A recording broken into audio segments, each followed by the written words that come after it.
Hello everybody, thank you for joining me.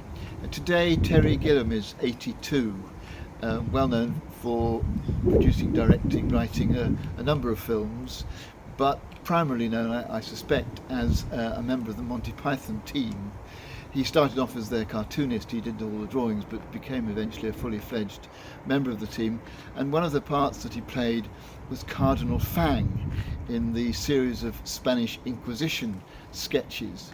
If you remember them, if you know the Monty Python series, there are a number of ordinary incidents, and one of the characters says, "I didn't expect the Spanish Inquisition," at which point these three cardinals dressed in bright red cardinals' clothes burst in, and the comedy proceeds from there.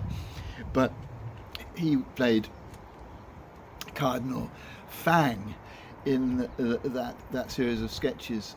In one of them, the person is given the rack to try and get some information out of them. This means a dish rack is tied to them, and there's a pretend handle. Someone else is prodded, tortured by prodding, but with a soft cushion, and someone else is made to sit in what's called the comfy chair, and they've got to stay there until lunchtime with only a cup of coffee at 11. In other words, very silly methods of torture, and in typical Monty Python style, completely nonsensical but great fun. I don't know what sensible thing there is to say about that. I just wanted to recall Monty Python today, but I actually it does make me think about social occasions of all sorts of different kinds, when you're in conversation with someone that you perhaps don't know particularly well, or don't see very often, and they don't ask you any questions about yourself. They just tell you all about themselves, and you feel more or less not seen.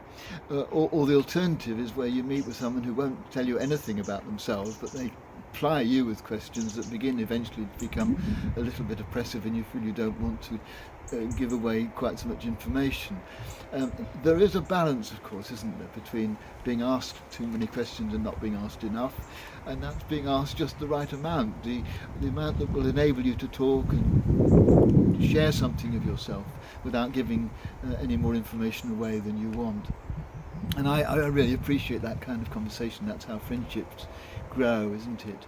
And I want to make sure that when I'm conversing with others, I get that balance right between not being too inquisitive and being, making sure I ask the questions that will produce some kind of helpful conversation that will help us to get to know each other.